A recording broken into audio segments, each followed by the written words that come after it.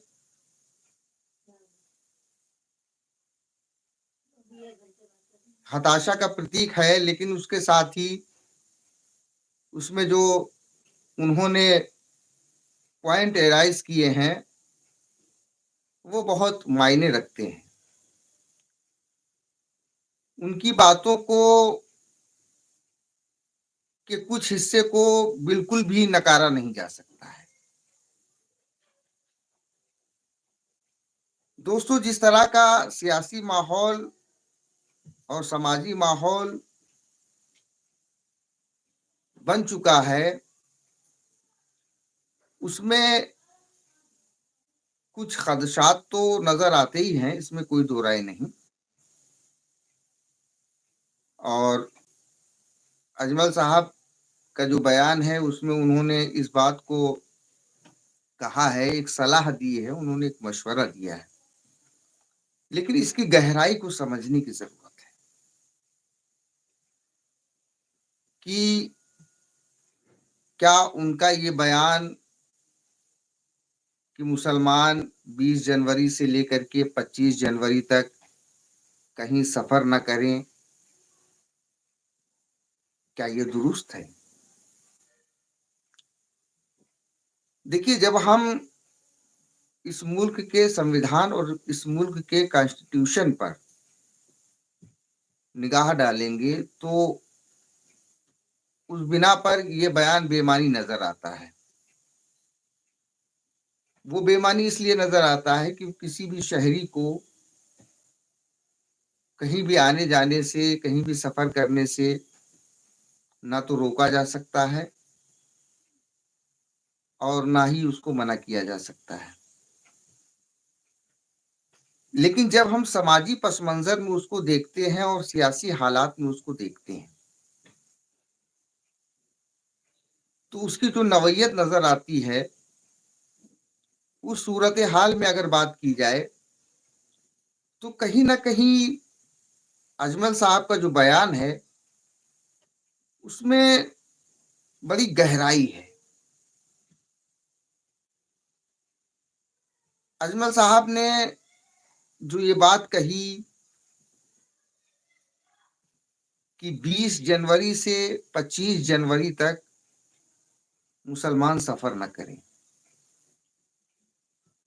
तो अभी कुछ दिनों पहले आपने देखा होगा कि उत्तर प्रदेश में एक जगह पर एक शख्स ने अपने साथियों के जरिए एक ईमेल आईडी बनाई और उस ईमेल आईडी को बनाने के बाद मुसलमान नाम रख करके वो आईडी बनाई और उससे ईमेल किया गया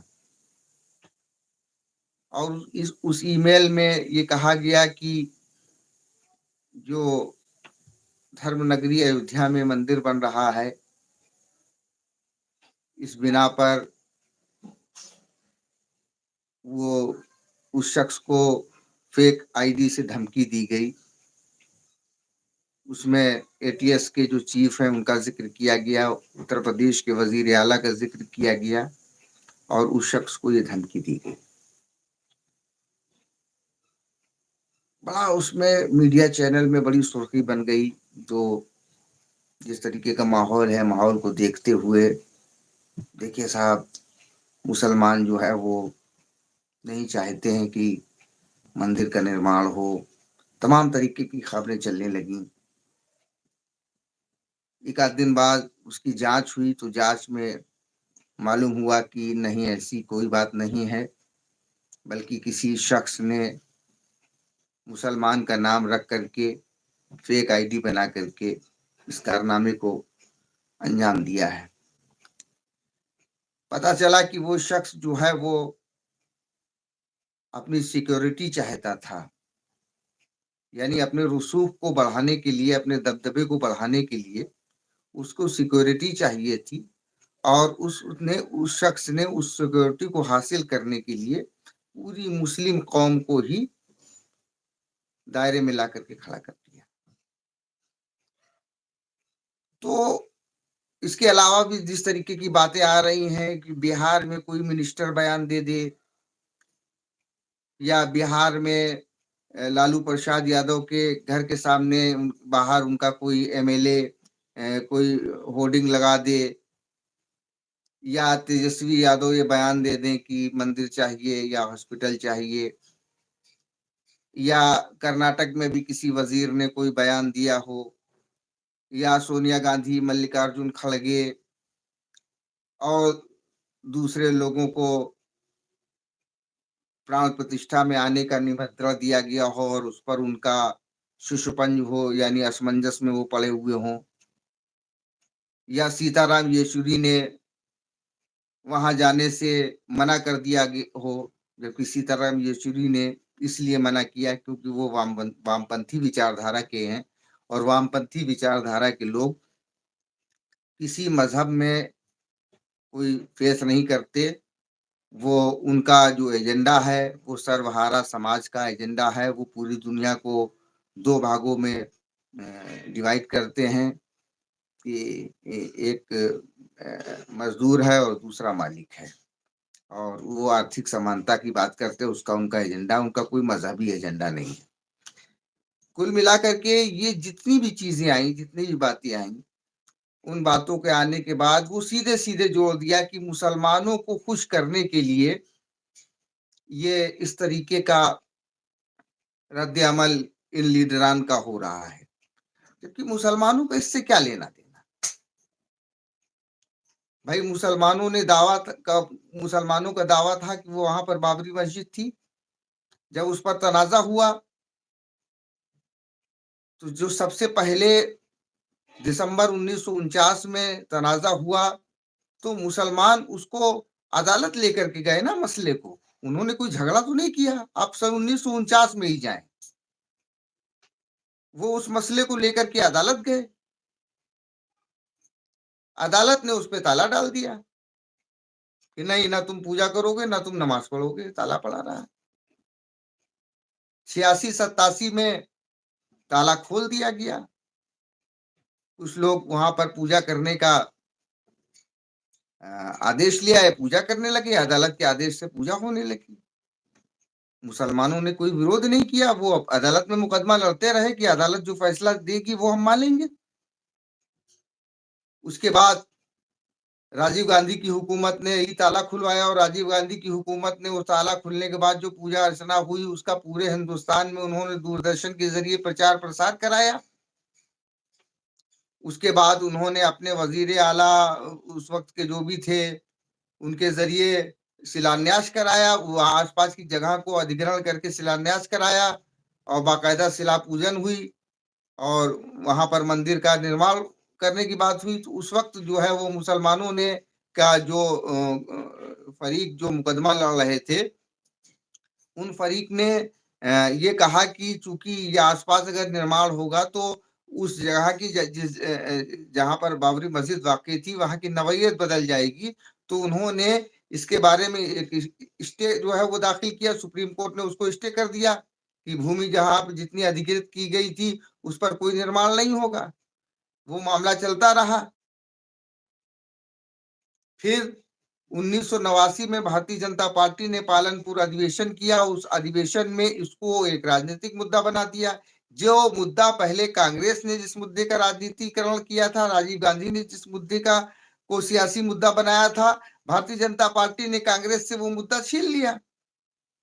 अब उस पर वो सियासत करने लगे। नवासी हुई, नवासी में रथ यात्रा निकली, और उसके बाद जिस तरीके से मजहबी उन्माद फैला चारों तरफ, किसी भी फरीक की जानिब से हो, हम इसकी तह में, इसकी गहराई में नहीं जाना चाहते, लेकिन जो हालात बने 1989 के बाद से जिस तरीके से हिंदू और मुसलमानों के दरमियान कशीदगी आई, उस कशीदगी का सबसे बड़ा मामला वो यही मामला था।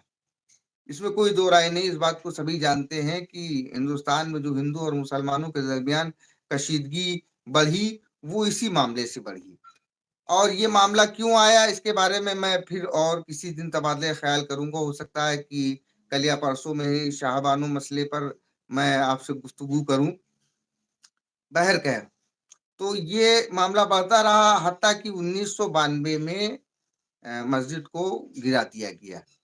उसके बाद फिर वो सन 2010 में हाई कोर्ट में जजमेंट आया। हाई कोर्ट का जो जजमेंट था, उन्होंने उसके 3 हिस्से किए, जिसमें से एक हिस्सा मुसलमानों को दिया, एक हिस्सा उन्होंने निर्मोही अखाड़े को दिया, और एक हिस्सा जो है वो देवकी नंदन नाम के एक पक्षकार थे, उनकी याचिकाओं को एक्सेप्ट करते हुए एक हिस्सा उनको दिया। इस फैसले से कोई भी फरीक मुत्तफिक नहीं था। वो वहां पर सुप्रीम कोर्ट चले गए। सुप्रीम कोर्ट जाने के बाद उस मामले को सुप्रीम कोर्ट में सुना गया। सुप्रीम कोर्ट ने 9 नवंबर 2019 को ये कहते हुए कि उस जगह पर किसी मंदिर को नहीं तोड़ा गया था, किसी मंदिर को तोड़े बगैर वहां पर कोई मस्जिद बनाई गई थी, और जो मस्जिद गिराई गई वो एक आपराधिक कृत्य था। और उसके बाद जो है वो उस जगह को सुप्रीम कोर्ट ने हिंदू पक्ष के हवाले कर दिया, और मुसलमानों को भी कहा कि उनको जो है 5 एकड़ जगह दे दी जाए, वो अलग से मस्जिद तामीर कर देंगे। खैर, मामला खत्म हो गया, किसी ने कोई एतराज नहीं किया, मुसलमानों ने उसको एक्सेप्ट किया। और वो उसके बाद फिर उन्होंने 5 अगस्त 2020 में वजीर आजम नरेंद्र मोदी ने वहां पर जाकर के जो है वो उसका मतलब जो है वो भूमि पूजन किया कि अब वो मंदिर बनेगा। मंदिर बनने लगा और वो बन करके तैयार हो गया, और 22 जनवरी को उसका उद्घाटन होगा। तो मुसलमानों ने कोई भी इस बारे में एहतजाज नहीं किया। अभी यहाँ तक कि अभी मैं एक टेलीविजन चैनल पर बीजेपी के लीडर शाहनवाज हुसैन को सुन रहा था, तो शाहनवाज हुसैन ने भी कहा कि देखिए, देश के मुसलमानों ने इसको पूरी तरीके से एक्सेप्ट किया इस फैसले को, और कहीं पर एक पत्थर तो छोड़िए, किसी ने इसके विरोध में एक तिनका भी नहीं फेंका। तो बात स्पष्ट हो गई कि भारत के मुसलमानों का इसका कोई विरोध नहीं, क्योंकि हमारी मांग थी जो कोर्ट कहेगा। और हम ही सबसे पहले जो भी मसला हुआ था 1949 में, वो मुस्लिम समाज कोर्ट गया था, और कोर्ट ने जो भी फैसला किया मुसलमानों ने उसको माना। अब चल रहा, अब कोई भी बयान कोई शख्स दे रहा है तो उसको मुसलमानों से जोड़ देना, उसके बाद ये कह देना कि ये मुसलमानों के लिए ऐसा हो रहा, मुसलमानों के लिए ऐसा क्या हो रहा है। तो अब चूंकि, और उसके बाद इस तरीके की ये घटना हो गई कि एक शख्स ने जो है वो सीधे सीधे मुस्लिम कम्युनिटी को टारगेट करते हुए बाकायदा अपनी सिक्योरिटी के लिए उसने मतलब जो है वो साजिश रची और इस तरीके का काम किया। तो और जिस तरीके के हालात या ये हालात जो सियासी बने हुए, उसमें भी कहीं ना कहीं मुसलमानों का बड़ा रोल है कि वो थोक के भाव में किसी के साथ भी चले जाते हैं, जो बीजेपी हराओ या फलाना जिताओ या फलाना हिराओ का ये जो नारा देते हैं, मतलब जिस तरीके से ये सियासी रस्साकसी बनी है, तो उसमें कहीं ना कहीं कोई भी मसला हो तो वो जोड़ने की कोशिश कर दी जाती है मुसलमानों को। बहरकैफ, तो ये तो बड़ी दुर्भाग्य की बात कही जाए, बदकिस्मती कही जाए, बल्कि मैं तो उसको बदकिस्मती नहीं कहता हूं, मैं तो ये कहता हूं कि आज जो हालात हैं, इस हालात के जिम्मेदार खुद बखुद मुसलमान हैं। क्योंकि एक पागल इंसान जो मजहबी उन्माद में पागल हो चुका था, जिसने अपनी सियासी भूख के लिए, जिसने अपनी सियासत के लिए हिंदुस्तान के 2 टुकड़े करवा दिए, मोहम्मद अली जिन्ना जिसे कहा जाता है, जिसे मुसलमान अपना रहनुमा और अपना लीडर माना करते थे, उसने सिर्फ और सिर्फ अपने आप को बाबाए कौम या कायदे आजम कहलाने के लिए हिंदुस्तान के जो मुसलमानों के साथ कितना बड़ा उसने धोखा किया, और एक मुल्क बना दिया मुसलमानों का जो मामला था, मुसलमान जो आराम से इस मुल्क में रह रहे, तो आज भी रह रहे हैं। ऐसी कोई बात नहीं है कि मुसलमानों के साथ कोई खास मतलब कोई इस तरीके का जुल्म हो रहा हो। जिस तरीके से सियासी बयानात आ जाते हैं तो ये तो होता ही रहता है। और अगर कोई शख्स मुसलमानों को टारगेट करता है किसी सियासी फायदे के लिए, तो तमाम हिंदू समाज के लोग जो है उसके फेवर में खड़े हो जाते हैं। मैंने तो अक्सर देखा है, बहुत सारे ऐसे मेन स्ट्रीम मीडिया की बात नहीं करता हूँ, लेकिन तमाम ऐसे चैनल्स हैं यूट्यूब पर और फेसबुक पर जो मतलब जो है वो पूरी ईमानदारी के साथ, पूरे इंसाफ के साथ मुसलमानों की हिमायत करते हैं, उनके साथ हमदर्दी करते हैं। तो ऐसा नहीं कहा जा सकता है कि नहीं इस मुल्क में मुसलमानों के साथ कोई अत्याचार हो रहा है, लेकिन जो दूरंदेशी की है की बात की है अजमल साहब ने, मैं फिर दोबारा उसी बात पे वापस आता हूँ कि जिस तरीके से ये दूरंदेशी की बात की गई है, अजमल साहब ने जो बात कही है, तो उसकी उसकी तह में हमें जाना पड़ेगा और उन्होंने जो कहा है, क्या ये पॉसिबल है, ऐसा हो सकता है? तो जिस तरीके से आज के दौर में, क्योंकि संविधान में तो कहीं ऐसा नहीं लिखा हुआ है कि कोई कम्युनिटी अगर ज्यादा तादाद में है और कम तादाद वाली कम्युनिटी को कम अधिकार प्राप्त है, या ज्यादा तादाद की कम्युनिटी पे ज्यादा अधिकार प्राप्त है, संविधान में ऐसा नहीं है। लेकिन चूंकि उसूलन यही होता है और हर जगह का ये कायदा है कि जो ज्यादा है उसकी बरतरी है, जो कम है तो उसकी बरतरी नहीं है। तो लिहाजा अब चूंकि जिस तरीके का माहौल बन चुका है, जिस तरीके की सियासी हरकतों की वजह से मतलब जो है वो आज हालात सामने आ गए हैं, तो उस हालात के तनासुब में हमको इस चीज को देखना चाहिए कि अगर कोई हमको सियासी शिकार बना रहा है, तो हम कोशिश करें कि उसका शिकार ना बने।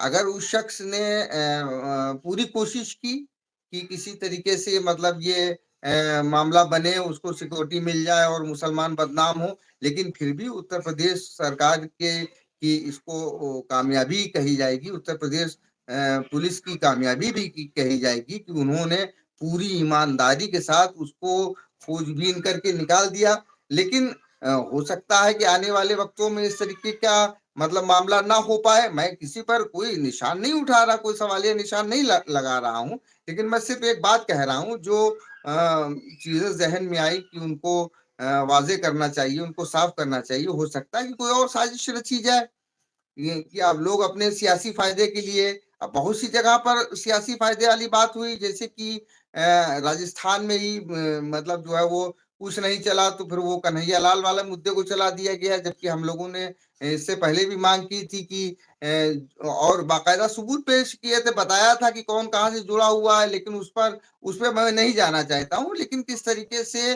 वो हिंदू मुसलमान का मामला किया गया, तो मैं तो ये कहना चाहता हूँ, मेरी अपनी जो ख्वाहिश है कि देखिए, अगर आपको किसी चीज में किसी वजह से इन्वॉल्व किया जा रहा है, तो आप उस काम को करना ही छोड़ दो। अगर मतलब वोटों की सियासत की वजह से ऐसा हो रहा है, तो आप बिल्कुल वोटों की सियासत से बिल्कुल किनारे हो जाइए। किसी को भी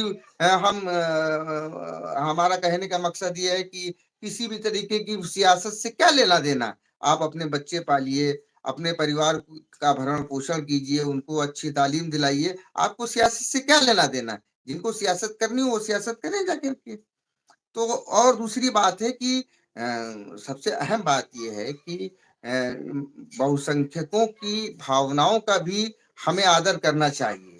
बहुसंख्यक समुदाय की क्या भावनाएं हैं, हमें उनका पूरी तरीके से आदर करना चाहिए। उनको ये लगता है कि 500 साल बाद उनको न्याय मिला है, इंसाफ मिला है, उनको खुशी मिली है, तो वो और जिस तरीके से सियासत को बढ़ाने के लिए वो प्रोग्राम्स करेंगे, तो अजमल साहब की बात तो मैं नहीं कर रहा हूँ। मैं सर इतना जरूर कहना चाहता हूँ कि वो अगर कोई यात्रा निकल रही है, तो अगर उसमें डीजे भी बजा रहे हैं, कहीं भी बजा रहे हैं, चाहे वो मस्जिद के सामने ही बजाएं, आप उसमें कोई भी एहतजाज करने की जरूरत नहीं है। क्योंकि वो 1 दिन यात्रा निकालेंगे, 2 दिन यात्रा निकालेंगे, 3 दिन यात्रा निकालेंगे, वो ऐसा तो है नहीं कि वो साल भर यात्रा ही निकालते रहेंगे।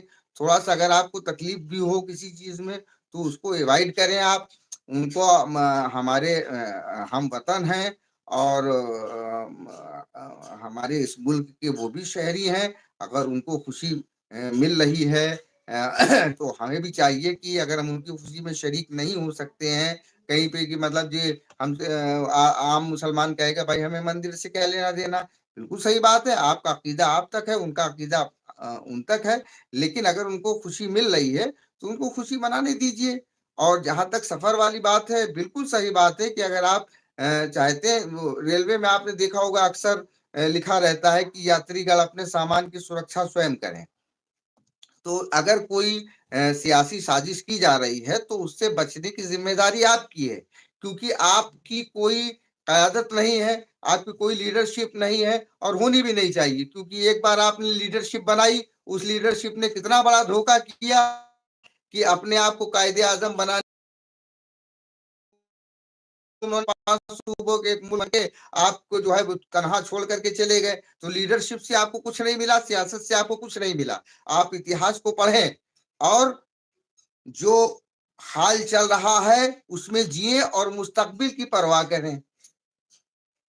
माजी से सबक लेते हुए हाल में उसको मिला करके मुस्तकबिल के लिए अपनी राह बनाएं, अपने बच्चों को अच्छी तालीम दिलाएं, अपने कारोबार को मजबूत करें।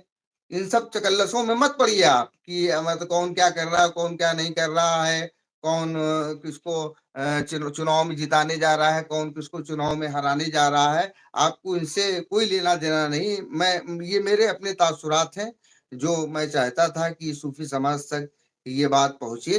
देखिए जो सबसे अहम बात ये है कि हमको जिस तरह से इस मुल्क में इख्तियारात दिए गए हैं अधिकार दिए गए हैं, इसमें कोई दो राय नहीं है कि सरकारी जो भी योजनाएँ आती हैं, उन योजनाओं में बराबर से हिस्सा दिया जाता है। किसी भी स्कूल या किसी भी कॉलेज में अगर आप ने मेरिट पर हैं या क्वालीफ़ाई कर दिया है, तो सिर्फ़ ये कह कर के कि आप मुसलमान हैं, आपको कोई मौका नहीं दिया जाएगा, ऐसा हमारे मुल्क में कहीं भी नहीं होता है।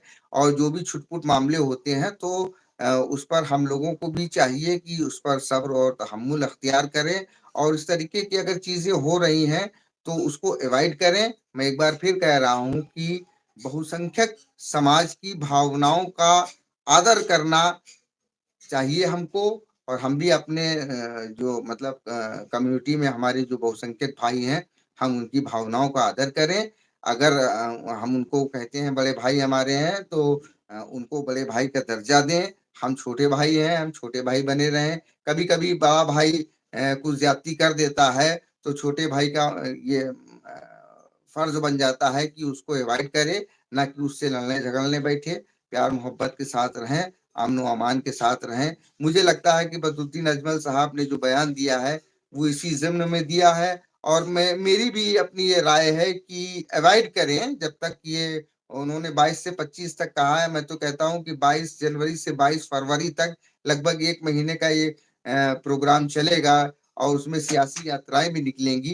तो मेरी अपील है कि अवॉइड करें कि मतलब जो है वो कहीं ना जाएँ क्योंकि वो तमाम देखिए समाज में हर तरह के लोग होते हैं, जो अपने आपके सामने एक नज़ीर है कि एक शख्स ने अपने ज़ाती मफ़ाद के लिए मुसलमानों को बदनाम करने के लिए फ़ेक आईडी ईमेल आईडी बना कर के ईमेल किया था, अपने ज़ाती मफ़ाद के लिए। लेकिन सराहनीय है उत्तर प्रदेश सरकार और उत्तर प्रदेश की पुलिस जिसने साजिश को बेनकाब किया। वो चाहते तो उसको दबा सकते थे अगर उसमें कोई सियासी उनका कोई मसला हो तो, लेकिन ये ईमानदारी की बात है और इसको आपको समझना चाहिए। लेकिन हो सकता है कि कुछ लोग साजिशें कर रहे हों, तो आप उससे जो है बेदार रहें, होशियार रहें और इस तरीके के कोई काम ना करें जिससे समाज में बदअमनी फैले। और इसके साथ ही मैं अपनी बातों को ख़त्म करता हूँ। इंशाअल्लाह तबारक तआला कल फिर हाज़िर होता हूँ आपके सामने ठीक 8 बजे। तब तक के लिए अस्सलाम वालेकुम व रहमतुल्लाहि तआला व बरकातहू।